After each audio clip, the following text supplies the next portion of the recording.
You're watching the Battered Fans Network. The heroes are back. Beards talking balls, rapping pink and black. Coming live from the 305, it's official tissue. The Batter Fan, Chris and Dan, weekly rocking with you. We talk Messi, Boosie, Jordy, Lucho, the Fat Four, to Ben Cram, Noah, Ruiz, Fred. What more could you ask for? Tighten up and get ready, listen in on the pod. Solana and X in Espanol, just to even the odds. Breakdowns and gas bagging, join the tribe and just vibe. $3.99, don't forget to like and subscribe. Don't hesitate, say what's up, go ahead and come in. No question about it, I'm ready to get hurt again. No question about it, I am ready to get hurt again. Chris, the Herons are back. Welcome, everybody, to episode number 372 of the Batter Heroes Podcast. I am your host, Daniel Ganada, and alongside me, as always, Mr. KBD. How are you doing, sir? I'd like to read this, start off anonymous, saying it's not often I watch this podcast live while not being sleep deprived. We're going to be Porto 3-2. I love the energy. Anonymous. What's going on? He asked, where are you from, Anonymous? Because Chris is a baby. Let me tell you something. He's been complaining about how sleepy he is right now. Yeah, I am much more of a morning person, so I am good to go. But let's start this. So this is supposed to be, we're going to talk about Inter Miami, obviously. We're going to talk about the game coming up. Oh, shout out to you from France, Anonymous. Much appreciated. We're going to talk about the game coming up on Thursday against Porto. We could touch on yesterday's Porto Palmeiras game. We could even touch up on the Inter Miami Ahly game that we had just spoken about. But we always have a guest come on from the opposing team. Originally, we set this up for the morning because the time difference, somebody being in Portugal, it kind of worked out, right? It was early in the afternoon for them, early in the morning for us. And Chris and I are both heading out of town today, so it worked out perfectly. We were like, wow, this is perfect. And then we got ghosted. Basically, yeah. Yeah, I mean, the guests just stopped responding yesterday. We've reached out a few times trying to get so just want to confirm that you're coming on. Here's the link. Hey, again, you're coming on, right? And it is now go time. We gave him an extra 15 minutes this morning to see if by some miracle he just randomly showed up. He did not. So, I think we've been doing this for going on 3 years now, getting a guest on to talk with us. This is only. We just recently last had a guest from Egypt. Yeah. So we tried our best, and unfortunately we got ghosted. And let me tell you something. Finding a Portuguese, a Porto podcast that spoke English wasn't easy either. So, but we thought we had it. This is only the second time that somebody does this to us. But given how many guests we've had on this show, I guess that's not bad, right? With the ratio, only twice in the last 3 years. But it does suck because we would have prepared maybe a little better. But we did look into things. We prepared as best we could late last night and I guess a little bit this morning. So we can get into Porto. But it's probably going to be a lot more Miami-centric because, unfortunately, we rely on our guests to give us a more informed take. Ours are going to be, unfortunately, a lot more general just because, I don't watch Porto on a regular basis. Exactly. Yeah, we're going to give you as much information as you can digest from the pod squad here. But I'll tell you one thing that stands out to me is the fact that it's open. Love Logic is saying it. The group is so open. A draw yesterday. Yeah, go ahead. Well, hey, let's start with that. Palmeiras played Porto yesterday. Is that a good thing? Is that a good thing that they drew? Yes. You think so? I think so. I know some people thought that it would be best for somebody to take the L, right? Yeah. Because then all of a sudden you draw 3 times and you have a little bit of advantage and things like that. But no, I think it's great that everybody is, not only did they all draw, but nobody scored. And that's one of the tiebreakers is goals for. Now, if Miami can pull out a result against Porto or even upset them, which the little bit I've looked into Porto as of right now, last night and a little bit this morning. And right now we're recording at 6 a.m. So I was looking into things at 5 a.m. Yeah. I'm not saying that I'm expecting a win, but I am saying that what I've looked into and the things that I've kind of took a deep dive into some beat writers and some fans of Porto, they don't seem very confident about their back line. Their attack is better than their defense. And I guess we can get And into their that. goalie situation, that's a mess. Thiago Costa is a really good keeper. He's rumored to be going to Manchester City to replace Ederson. So that tells you his quality. Man City doesn't just bring bums onto their team, but apparently he has some type of muscle injury. He didn't play yesterday. I have a feeling he's not going to play on Thursday. So even though the keeper that played yesterday, I forgot his name, Ramos, he had a good game because Palmeiras had quite a bit of opportunities. Claudio Ramos. Yep. Palmeiras had some point blank range shots that Ramos stopped yesterday, and so I mean he's no slouch either. But I think Costa being out is a positive for us. Did you by chance catch any of the game yesterday? I did watch a little bit of the highlights, and look, this game to me, I thought it was going to be spectacular, right? Like I thought that they were going to put up goals because these are the two other teams that we thought were the more, I guess, superior teams in the group. Porto is the team that I expected that we would beat versus Palmeiras.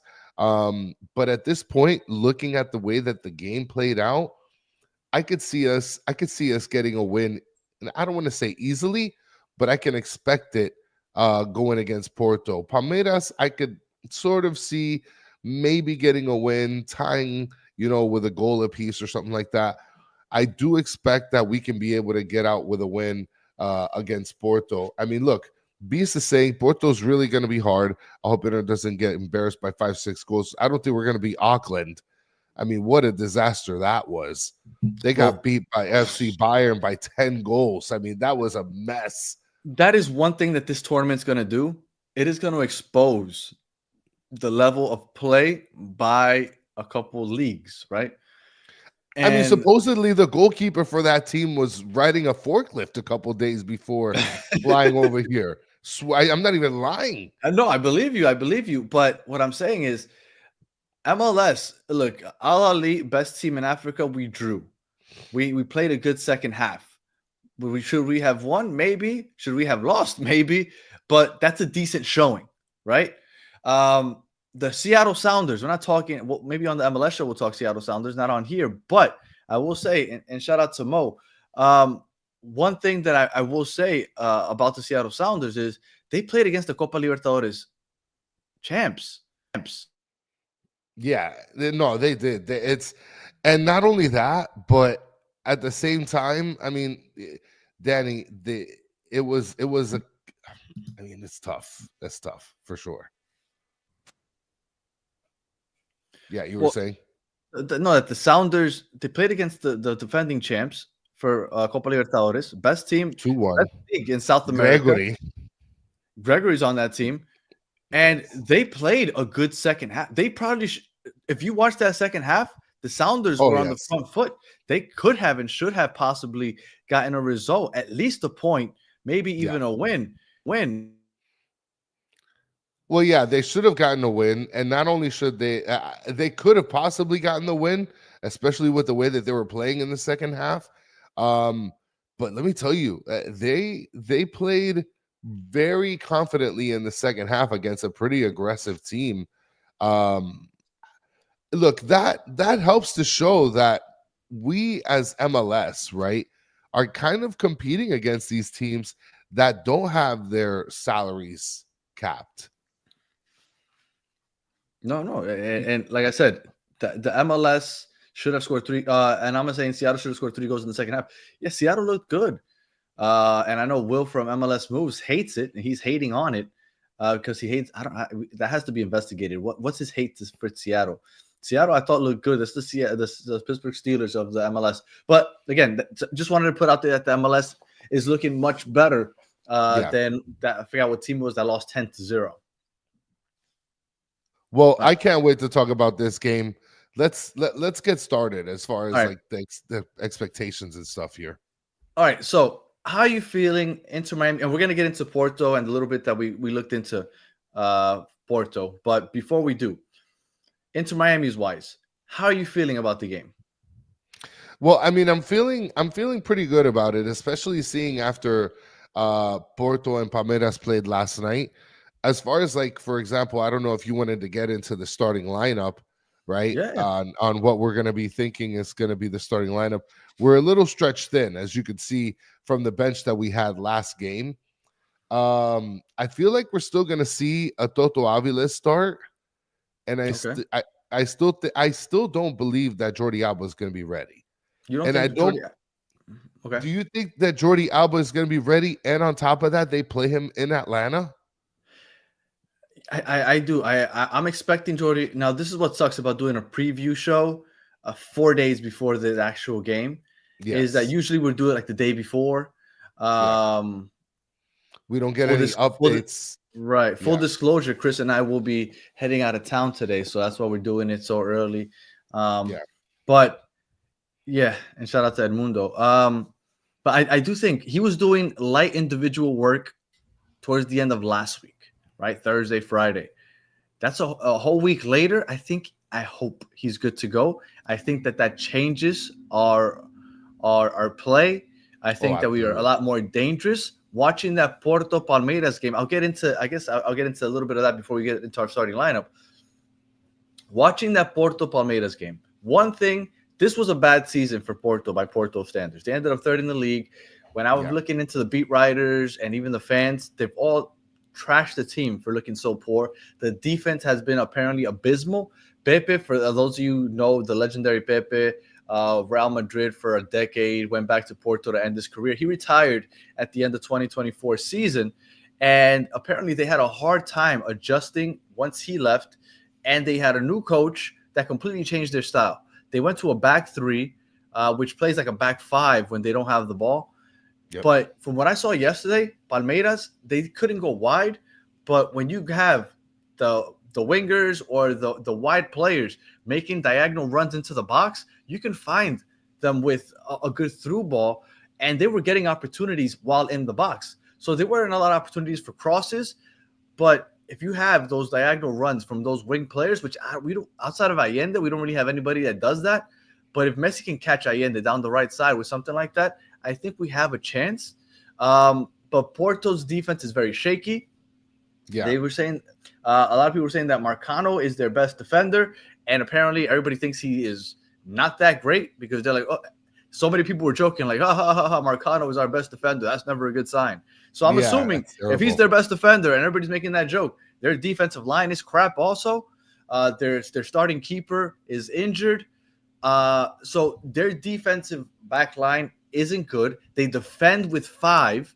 They eliminate the wide areas. So you're not going to be freely running into those wide areas out wide. So we need players. All right. So we need players to create some of those line breaking diagonal runs into the box.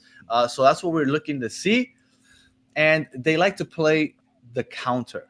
We like to play the counter when we're playing against a team that's far better than us. Palmeira likes to play the counter also. So it feels like what I thought would be a much more open group where teams are like attacking like Columbus per se. Apparently, for what I'm seeing, teams kind of like to play the counter. Porto likes to sit back, especially because their quality isn't great. They want to give the ball to the opposing team. So it's going to be a hot potato, I guess. So that's interesting. But the way I see Inter Miami having any opportunity at all is not holding the possession as much. So I do hope we play a more defensive-minded game. So with that said, starting lineup. Well, in terms of starting lineup, and before we get to that, like I want to just finish off with the injuries, right? Because Beast is saying our defense is ass. We almost get 3 goals in the first half. They're super fast compared to Inter Miami. As far as I know, Anonymous M, is Martinez healthy? I haven't heard anything of him being healthy yet. Now there is I love the Dirty Dom picture, by the way, Anonymous. Yeah. Mascherano actually talked about the 3 injured players, right? Without counting Martinez, he counted Lujan, Alba, and Bright. And he said in a post game press conference or like a presser that two of the three should be ready. He doesn't know which two, and I believe that the third that's not going to be ready is Bright. That's what I think. I think Bright is a little bit more long term. So I expect to see Lujan and Jordi Alba back, which would help in our defense for as much as that counts, right? Just to have depth. You know what? I did like that we saw Ian Frey playing both right back and center back. I'm hoping that we get to see that a little more often. So this is the lineup that we had on Saturday against Ahly. Yeah. Do you expect us to come out in the same formation? And do you expect to see changes to the personnel? The only change that I can assume that we're going to get is Redondo's out and Kremaski's in. That's the only change that I could be able to see that I see happening. But then what are they going to do with Segovia and Allende, right? Because here we're sort of spread out in like the 4-4-2 with the Busquets and Redondo double pivot. But I mean, if you take out Redondo and you put in Kremaski, then you got to keep sort of like a triangle deal with Segovia and Busquets, no? That's what I would like to see. I definitely don't think that we can be as aggressive because we will be beat on the counter. When I was watching the game yesterday, the Palmeiras Porto game, this kid, Rodri, I want to say his first name was Rodri, Moralo, his last name. Yeah. This kid, he jumps out at you. Like, this kid is a beast. He's 18 years old, and you could tell he's a beast. Him and Samu, their striker, those two guys are going to be a problem in the attack. So we cannot push up as high as we usually do, because if Ahly was going to punish us and almost did punish us, if not for Super Ustadi on Saturday, we will get 10 put on our head like Bayern did to that other team. I forgot their name. So we need to go ahead and come out a little more defensive minded. Now, with that said, I don't think that means that we necessarily need a double pivot. Yeah. I am coming out with, like you said, that triangle formation with four in the middle with a single pivot, Busquets, Segovia and Kremaki flanking him, and then Messi up top like a true 10, and then have Suarez and Allende up top. Like, that's what I would like to see. But I don't want to see Busquets and Redondo together. I think if Redondo's ever going to have success, which at this point I'm starting to doubt, but if he's ever going to have success, it'll be after Busquets leaves, because him and Busquets together is just redundant. Redondo doesn't do absolutely anything worthwhile when on the pitch, especially with Busquets. At this point, I don't want to see Redondo out on the pitch anymore. I mean, look at what Reaper's saying here. I don't think Busquets and Redondo work together at all. Fafa fits so much better. Listen, don't expect a Fafa start. At this point, from what I've seen this season, I think Fafa, I don't even know how many times he started, but I think if it's more than 4 times, I think it'd be too much. So I think him coming off the bench has actually been perfect for us, honestly. And when going back and talking Porto, apparently they play with a back 5, right? So when they have possession, it's a back 3. But their fullbacks don't push up as high as we're accustomed to our fullbacks pushing. Exactly. And when they lose possession, they're quick to get back. So they're defending with 5. Yeah. So we're not going to have a lot of space, like I said, to play out wide. So even though we like to play centrally, we're going to be forced to play centrally. We're going to have to make some intelligent runs. Like I said, those diagonal balls for Palmeiras seem to be working well, those diagonal runs. I don't know if anybody's going to catch somebody in a diagonal run, it's going to be Messi, right? So, or it's going to be Segovia, because he's very composed and calm. Absolutely. And then you have Benjamin Kremaki, who's covering the rest of the ground, but playing centrally as well. You know, if we're going to keep it in the middle, keep it in the middle with those two guys, not with Redondo and Busquets, because then they're never going to get back on defense. Absolutely.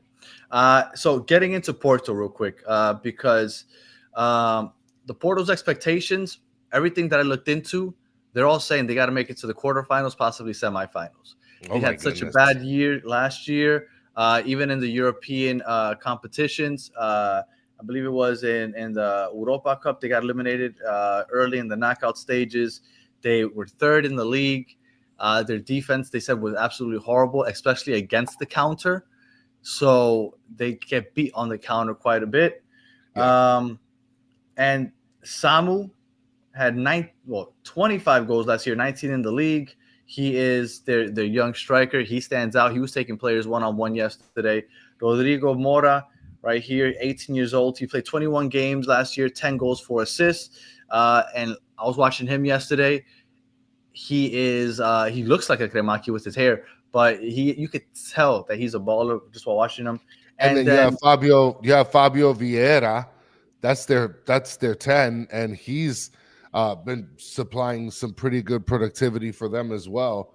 As far as the hot and cold, I guess he's gotten some criticism for his lack of effort and stuff, but he's one of the players I guess to watch out for, in Fabio Vieira. And their keeper would be somebody that you would look out for, Diogo Costa, but apparently he might be injured, so that's a positive for us. Like I said, Man City has been rumored to be looking towards him as an Ederson replacement. So that tells you all you need to know about the keeper. Well, this guy Claudio Ramos, that started in his place. Let me see. I'm trying to see how many blocks he had, but I can't find it. In 2 matches, he already has a yellow card. So I don't know what that tells me, but I don't know. Maybe we might see him and Luis Suarez getting into a dust up, and then all of a sudden he gets a yellow card. Chelsea fan number 20, why in the morning? I don't know, dude. Danny calls me, wakes me up, and then we just get started with a cup of coffee. That's it. We had a Porto fan from Portugal, which is, I forgot what the time difference was, but we tried to work around their schedule. So we set it up for 6 in the morning, which I don't know if it was noon for them. 11:40 in the morning right now. Okay, so we set it up for that, and we kind of knew that Chris and I are both going to go out of town today, so we kind of figured that this kind of just works. So instead of doing Sunday night at the end of Father's Day, we could just do Monday morning with our Portugal guest that lives in Portugal, and he ghosted us.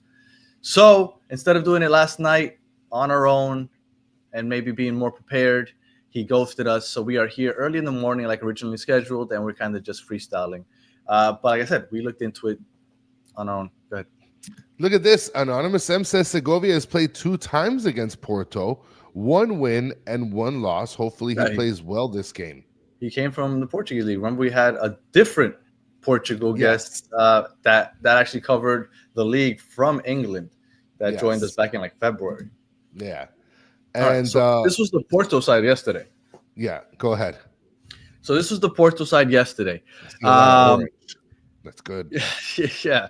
Ramos right there, the keeper. You had the back 3 that we were talking about. Marcano apparently is their best defender, and which from everything I said, everybody thinks that he isn't that great. Apparently, judging just by the grades, he did decent. They have a back 3 with 2 wing backs, Maura and Mario. Apparently, well, from what they've said, they don't push up very high. Yeah. They play with the back 5 when they don't have ball possession. They play with a double pivot with Varela and Vega.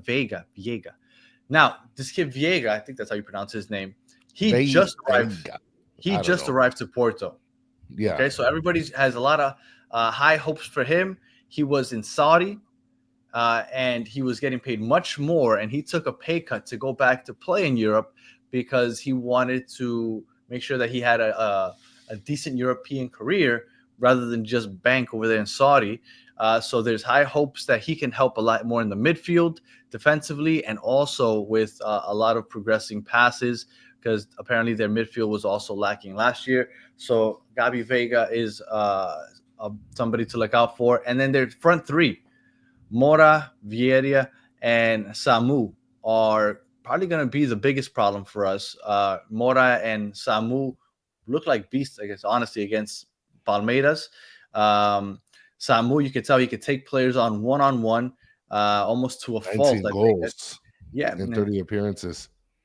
So Samu, I thought, looked really good yesterday, and Mora also. Vieira, not so much, even though he was the best graded. I thought that I saw a lot more out of Mora and Samu, and I think that those are the 2 that worry me the most.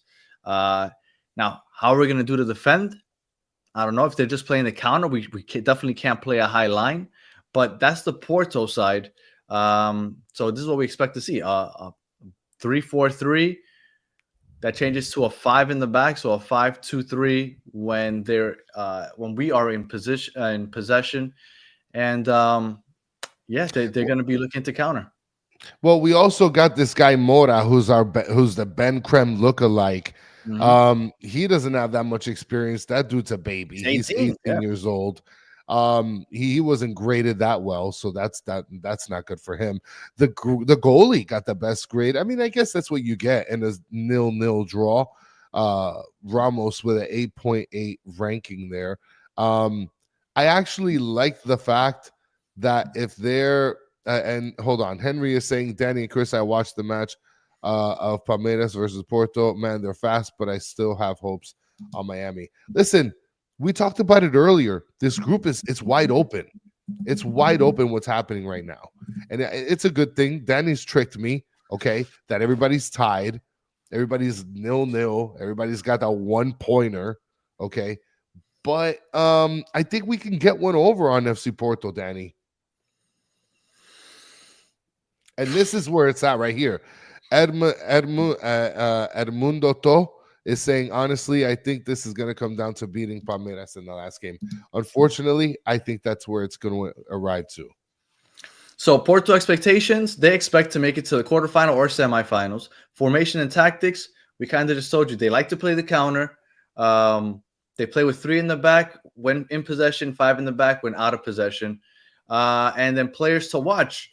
I mean, we gave you all the information we could, right? If you haven't watched Porto play, Samu, the number 9, Mora, the number 10, he is an absolute baller.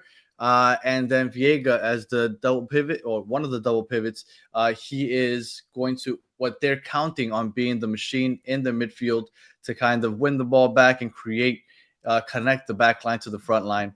And then Diego Costa, which would be their keeper, would be the 4th person to watch for, but he might not play.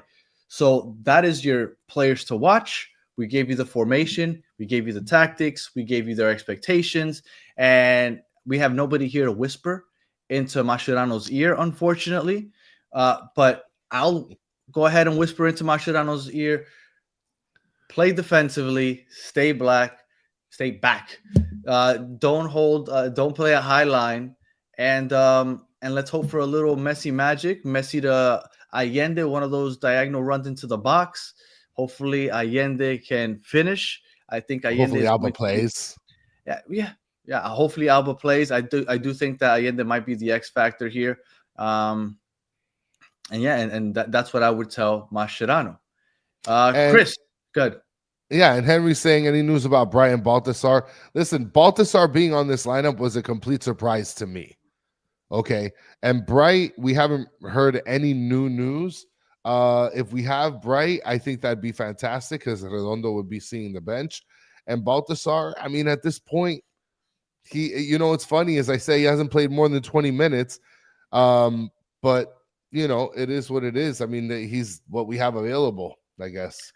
Do you think that Mascherano will play a counter-attacking style? Defensive, counter-attacking, kind of like he did against Columbus? I think he will because he's going to see that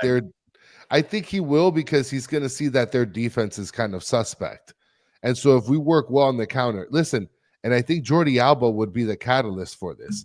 Because if you don't have Ian Frey, then there's no other sort of, spirited counter person you're going to have on the wingback position. So I think, honestly, if Jordi Alba comes back, absolutely, we're going to work off the counter. I do think that Busi in the midfield is very hard to play defensively at this point in his career because he's so slow. But that's why you can't play that high line. And Mascherano can't be hard-headed. You cannot play a high line. But I think that Mascherano should be smart enough to not do that. Ahly, he didn't respect them. Yeah. And they showed that they lack some quality, right? Because they should have finished some of those chances. Yeah. I think that he has to respect Porto much more. Samu and Mora are going to make us pay if we go ahead and play a high line, and we will get beat on the counter. So yeah, and then the starting lineup, I'm predicting that we go Columbus again. Benkrem. Bankrem, Yeah. Segovia, flanking Busquets. Bankrem can get back box to box. That's what he does. That's what I expected to see on Saturday. Yes. Unfortunately, Bright probably won't be back, but I expect Bankrem to be playing because he gives us a lot more in the midfield when we are playing a little more centrally, and I think that that's what we'll do. And Messi, Messi wants to look good and to He do good wants in to this. win. Dude, that run that he made at the end of the game, like he Listen, he was almost like Ian Frey technically got the stop, but Messi was hauling ass. Like yeah. I appreciate Messi so much for the effort that he gives. And people are like, oh, he just walks around. No, he's just smart with his runs. Like everything. Yeah, how the hell did he make that run? Because he times his runs when he needs to make them. And I'm expecting a little Messi magic also. I mean, If he almost yeah, headbutted a player, or he yeah. basically when it came close to headbutting a player. I mean, he wants this. He wants this bad. I will tell you that if we were to win this game, we have a solid chance of getting out of this group. Yes. Solid chance. We'd have to win the game though. But I mean, I guess that's where we're getting to now though. Prediction time, Chris, and then I'll ask for those of you in the chat and shout out to everybody joining us. I don't know how many of you guys are overseas, but if anybody is here in the States and just woke up early like us and you're getting ready for work or already on your way to work, shout out to you also for getting your day started early. But appreciate everybody that's in the chat right now. Let us know your predictions. Chris, predictions for Thursday's game will be yeah, I mean it's a big one. Well, don't forget, guys, like and sub, whatever you guys got to do. And again, much appreciated for hanging out with us this morning. I'm gonna go with a boring prediction here. It was a 0-0 draw for both games this past week. I'm gonna go with a 2-1 victory for Inter Miami. So we're gonna win. Yes. Okay. That's my prediction. I wouldn't put money on it. But I mean, because I wanna say that we can pull off a surprise, right? A miracle. And we're playing in Atlanta. The first prediction here, matching me 2-1. We'll be playing in Atlanta on the. I think I don't know if they put. I think they still have turf. I don't think because MetLife put in real grass for this tournament. I don't know. Nice. I don't know. I don't know if they did that in Atlanta, but we'll be playing on turf. I think. I do think we draw. I think this is another draw. 3-3 tie, Anonymous. And I'm going to say it is a 1-1 draw. Ooh, that hurts. I mean, I hope I'm wrong. If we win, all of a sudden we should get excited because we have a solid chance of getting out of this group. We'd be in a commanding position for sure. Yeah. So we'll see. But I'm going to go 1-1 draw. And Edmundo, best case, 1-1 draw, in my opinion. Being realistic, Porto will take their chances, unlike Egyptian breakdancing. Dude, I'm telling you, from what I saw from Mora and Samu yesterday, I think me saying that Inter Miami's bad defense will only give up 1 goal. Oh, and Anonymous said that he thinks that they put in real grass.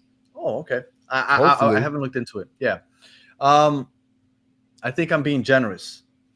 I think I'm being generous by saying that they will only score 1 goal, seeing as how good they looked. But we'll see. They didn't convert, but I still think that they look like they had solid chances, and those players have quite the quality on them. I don't know how Miami's defense is going to hold up, but I think 1-1 draw.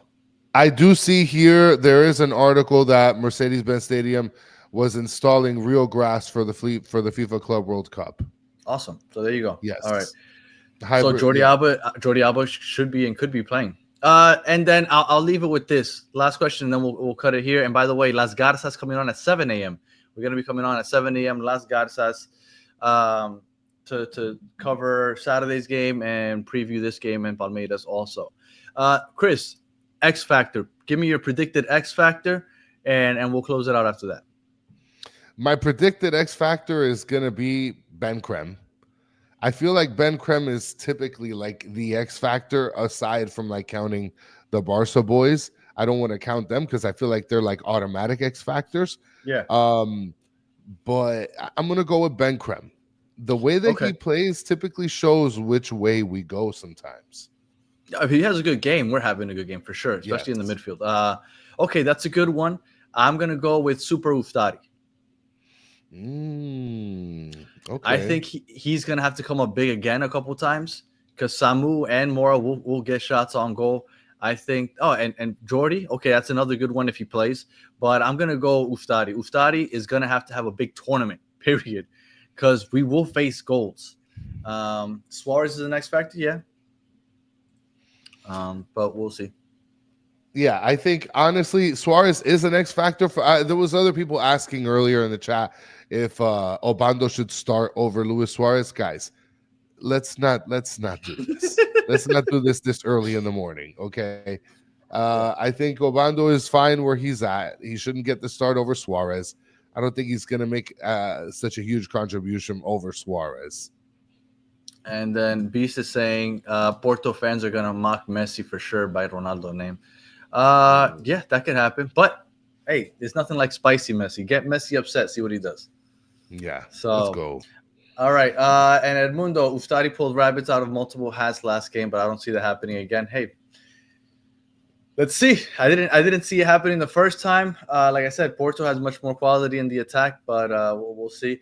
We'll be back on Thursday for the post game. Unfortunately, we will not be back. Well, we already did today. We're not going to be back Tuesday or Wednesday, but Thursday post game we will be back for that. Friday we'll be doing a preview of the Palmeiras game with a Palmeiras guest, and then obviously we'll be doing post game for Palmeiras. So those are the shows coming up this week, and Las Garzas at 7 a.m. So if you are up and at 'em and you want to hear some football en español, make sure you join us in a couple minutes because we'll be on there talking Garzas. Final words, Chris. Final words is hope we don't get Ackland. No, yeah, absolutely. And Dava saying midfield have to create so Messi doesn't have to drop back. And I think that's why it's important to play that single pivot with Busquets, with Segovia and Kremaki flanking them. Because I think Segovia, even though I constantly keep seeing comments saying stop glazing Segovia, he sucks. Yeah. I really do think that if he's in the midfield centrally, he can help progress the ball from the back line to Messi up top, and he doesn't have to drop back as far. But we'll see. Let's see what Mascherano does. Let's see if Ustari can go ahead and be Superman again. And if we win, I'm feeling really good about, and I can't wait for that post game.